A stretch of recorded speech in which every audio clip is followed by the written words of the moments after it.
Hi friends, நான் தான் சொன்னேன். இன்னைக்கு என்ன பார்க்க போறோம்னா PF வந்து எப்படி claim பண்ணுதுன்னு பார்க்கணும். ஓகே, அந்த சைட்டோட லிங்க் நான் டிஸ்கிரிப்ஷன்ல கொடுக்குறேன். கிளிக் பண்ணீங்கன்னா டைரக்டா ஓபன் ஆயிடும். இதுல வந்து உங்களுடைய யூஆர்ஐ நம்பரும் அண்ட் பாஸ்வேர்டும் கொடுக்கணும். ஓகேவா? இதுதான் வந்து உங்க PF கான ஐடி இது. ஓகே, உங்களோட ஐடி ப்ரூஃப்ல கொடுத்திருப்பாங்க இல்ல உங்களுக்கு எழுதி கொடுத்திருப்பாங்க யூசர் நேம் பாஸ்வேர்ட்னு. சரிங்களா? இப்போ அந்த யூசர் நேம் போட்டுறேன். அடுத்து பாஸ்வேர்ட் கொடுத்துட்டு கீழே கேப்சரா கோட் கேட்கும். அந்த கேப்சரா கோட்ல கேபிட்டல் லெட்டர்ல இருக்க கேபிட்டல் லெட்டரும் ஸ்மால் லெட்டர்ல ஸ்மால் லெட்டரும் அந்த மாதிரி டைப் பண்ணிட்டு சைன் இன் அப்படின்றத கொடுத்தீங்க அப்படின்னா ஜஸ்ட் ஓடிபி ஒன்று வந்து சென்ட் ஆகும். ஓகேவா? பட் நீங்கள் பிஎஃப்ல கொடுத்துருக்க அந்த நம்பருக்கு தான் வந்து கேஓஎஃப்னு சொல்லும். அந்த இது வந்து உங்களுக்கு ஓடிபி வரும். ஓகேவா? அது ஒரு சில பேருக்கு அப்படியே லாகின் பண்ணலாம், ஒரு சில இருக்கு. ஆனால் இப்போ வர மோஸ்ட் ஆஃப் ஆத்தென்டிகேஷன் பார்த்தீங்கன்னா ஓடிபி தான் வருது. ஓகே, அந்த ஓடிபி என்டர் பண்ணிட்டு திரும்பவும் கேப்சர் கோட் கேட்கும். அதே கேப்சர் கோடை பார்த்துட்டு கீழே டைப் பண்ணிடுறேன். சரிங்களா? கொடுத்துட்டு சப்மிட் அப்படின்றத கொடுத்தோம் அப்படின்னா நமக்கு வந்து ஓடிபி சென்ட் ஆகி ஓகே ஆகிடும். இப்போ லாகின் ஆச்சுங்களா? இப்போ நம்ம எப்படி கிளைம் பண்ணுறோம்னா ஆன்லைன் சர்வீஸ்ன்றதுல கிளைம் ஃபார்ம் 31 இருக்குல்ல, அதை வந்து கிளிக் பண்ணுங்க. ஓகேவா? இப்போ ஆன்லைன் சர்வீஸ் கிளைம் ஃபார்ம் அப்படி 31 கிளிக் பண்ணோன்னே ஜஸ்ட் இந்த மாதிரி காமிக்கும். இதில் கீழே ஸ்கொயல் பண்ணி உங்களுடைய பேங்க் அக்கௌண்ட் நம்பர், உங்களுடைய பேங்க் அக்கௌண்ட் நீங்கள் என்ன பேங்க் அக்கௌண்ட் கொடுத்தீங்களோ அந்த நம்பர் தான் இதில் ஃபுல்லாக என்டர் பண்ணும். ஓகேவா? அதுக்கு முன்னாடி 4 நம்பர் தான் இருந்தது. இப்போ வந்து ஃபுல் நம்பரும் அக்கௌண்ட் நம்பர் வந்து ஃபுல்லாக ஆட் பண்ணிட்டு வெரிஃபைங் கொடுத்தா தான் வெரிஃபை கேட்கும். ஓகேவா? இப்போ வெரிஃபைன் கொடுத்தவனே எஸ் ஆர் நோவான்னு கேட்குது. எஸ் கொடுங்க. எஸ் கொடுத்தோன்னே நமக்கு வெரிஃபை ஆயிடுச்சா? அடுத்து நெக்ஸ்ட் ஸ்டெப். அப்போ ப்ரொசீட் த ஆன் கிளைம் அப்படின்னு இருக்குல்ல, அதை வந்து கிளிக் பண்ணுங்க. சரிங்களா? இப்போ அதை கிளிக் பண்ணினே உங்களுக்கு இந்த மாதிரி வரும். இதில் நம்ம என்ன பண்ணோம் அப்படின்னா அப்ளை ஃபார் செலக்டில் வந்து கிளிக் பண்ணி பிஎஃப் அட்வான்ஸ் 31 கிளிக் பண்ணிங்க. அடுத்து செலக்ட் சர்வீஸ், என்ன சர்வீஸோ அதை வந்து செலக்ட் பண்ணி. ஓகேவா? அது ஒரு சில பேர் வந்து என்ன சர்வீஸ்னால் நீங்கள் என்ன இதில் ஒர்க் பண்ணுன்ற மாதிரி. அடுத்து கீழே இதில் கிளிக் பண்ணினா உங்களுக்கு என்னென்னு பாருங்கள். ஊதியம் பெறுறதுக்கா, இல்லை இயற்கை இடங்களா, இல்லை பவர் கட்டா, இல்லை வீட்டு கட்டுறதுக்கா, அந்த மாதிரின்னு சொல்லலாம். இந்த இல்னஸ் அப்படின்னா உடல்நிலை சரியில்லை. மோஸ்ட்டாக பார்த்தீங்கன்னா இல்னஸே கொடுங்க. ஓகேவா? அந்த இல்னஸ் என்ன அப்படின்னா உடல்நிலை சரியில்லைன்றது. ஓகே, அடுத்தது உங்களோட அமௌண்ட், எவ்வளோ அமௌண்ட் வேணுமோ அதை போட்டுங்க. போட்டுட்டு எம்ப்ளாயோட அட்ரஸில் வந்து உங்களுடைய வீட்டு அட்ரஸ் வந்து என்னவோ அதை வந்து கொடுங்க. இல்லை பிஎஃப்க்கு என்ன அட்ரஸ் கொடுத்தீங்களோ அதை கொடுத்துட்டு டோர் நம்பர் அந்த ஸ்டேட்டு அண்டு அடுத்தது உங்களுடைய ஸ்டேட்டு என்ன ஸ்டேட் அப்படின்றத வந்து செலக்ட் பண்ணுங்கள். ஸ்டேட்டை செலக்ட் பண்ணோடனே டிஸ்ட்ரிக்கு எல்லாமே பொதுவாக செலக்ட் பண்ணிங்க. ஓகே, இப்போ டிஸ்ட்ரிக் என்னன்றதை நான் செலக்ட் பண்ணுறேன். ஓகே, இப்போ செலக்ட் பண்ணோடனே சிட்டி, நம்மளுடைய சிட்டி என்னவோ அந்த சிட்டியை வந்து எடிட் பண்ணுறீங்க. இப்போ நம்மளுடைய வில்லேஜ் போடணும், இல்லை பின்கோடை கொடுத்துற ஃபஸ்ட்டு.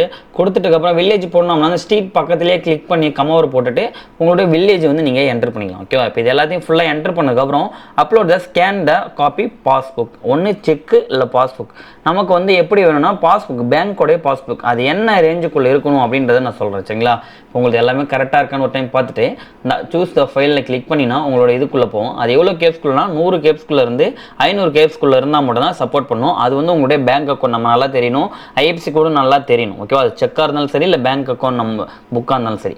இப்போ நான் வெளியே வந்துட்டு ஸ்கேனிங் ஆப் ஓப்பன் பண்ணுறேன். நம்மளுடைய கம்ப்யூட்டரோ இல்லை பிசி எதில் வச்சுருங்களோ உங்களுடைய ஸ்கேனிங் சாஃப்ட்வேர் என்னவோ அதை வந்து ஓப்பன் பண்ணி அது வந்து ஒரு 100 இல்லை ஒரு 150 வச்சு ஸ்கேன் பண்ணுங்க. ஓகே, 150 வச்சுன்னா நல்லா குவாலிட்டியாக தெரியும். ஓகேவா?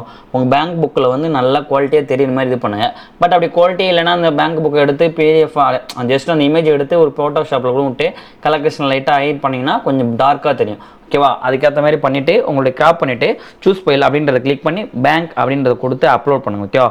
அப்லோட் அப்படின்றது பார்த்தீங்கன்னா அப்லோட் சூஸ் வந்து 500 கேப்ஸ்குள்ளே தான் இருக்கணும். ஓகேவா? கரெக்டாக இருக்கான்னு பார்த்துட்டு கீழே வந்து டிக் பண்ணி கெட் ஓடிபி ஆதார் கொடுத்தேன்னா இது வந்து உங்களுடைய ஆதார் கார்டில் லிங்க் பண்ணிக்கிற ஓடிபி வந்து அவங்களுக்கு சென்ட் ஆகும். சரிங்களா? பட் இப்போ பேங்க் பாஸ்புக்கை ஸ்கேன் பண்ணி அப்லோட் பண்ணிட்டேன். அப்லோட் பண்ணிட்டு கீழே கெட் ஆதார் ஓடிபின்னு கொடுத்தோன்னே இதாகிடும்.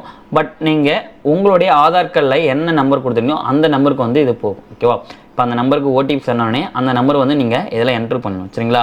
அப்போ நம்ம என்ன பண்ணோம், பிஎஃப் உங்களுக்கு கொடுத்துருக்க அதே நம்பரே ஆதார் கார்ட்லையும் கொடுத்தீங்கன்னா உங்களுக்கு யூஸ்ஃபுல்லாக இருக்கும். ஓகே, கொடுத்துட்டு valid the and OTP submit claim form இருக்குல்ல, அதை வந்து ஜஸ்ட்டு கிளிக் பண்ணுங்க. ஓகேவா? வேலிட் ஓடிபி சப்மிட் ஃபார்ம் அப்படின்றத கொடுத்தீங்க அப்படின்னா அது வந்து அப்ரூவல் ஆகும். பட் அது வரைக்கும் கொஞ்சம் வெயிட் பண்ணும். ஏன்னா நம்ம பிடிஎஃப் ஒரு இமேஜ் வந்து நம்ம ஆட் பண்ணியிருக்கோம். ஓகேவா? ஜேபிஜியா இந்த பேங்க் புக் ஆட் பண்ணதால் இதாகிடுச்சு. இப்போ வந்து எனக்கு சக்ஸஸ்ஃபுல் வந்துச்சுங்களா? Claim for the verified successful click ஏர்னு இருக்குல்ல, அதை வந்து ஜஸ்ட்டு கிளிக் பண்ணினா நீங்கள் கிளைம் பண்ண ஃபார்ம் வந்து உங்களுக்கு காமிக்கும். ஓகேவா? இப்போ நாங்கள் கிளைம் பண்ண ஃபார்ம் வந்து எனக்கு காமிக்குது பார்த்தீங்களா?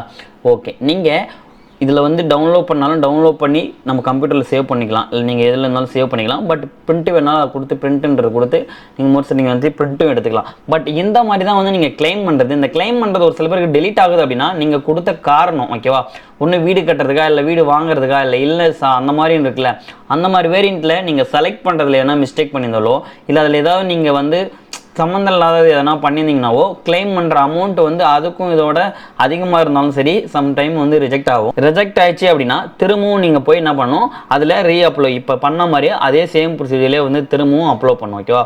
அப்லோட் பண்ணி இது பண்ணீங்க அப்படின்னா கண்டிப்பாக உங்களுக்கு வரும். அதில் எவ்வளோ அமௌண்ட் இருக்கோ அதுக்கேற்ற மாதிரி இது பண்ணணும். சரிங்களா? ஓகே ஃப்ரெண்ட்ஸ், இந்த வீடியோ பிடிச்சிருந்தா லைக் பண்ணுங்கள், கமெண்ட் பண்ணுங்கள், மறக்காமல் தமிழ் டெக்னாலஜி சப்ஸ்கிரைப் பண்ணுங்கள், கூட இருக்க பெல் ஐக்கான் கிளிக் பண்ணுங்கள். நெக்ஸ்ட் வீடியோவில் பார்க்கலாமா? பை.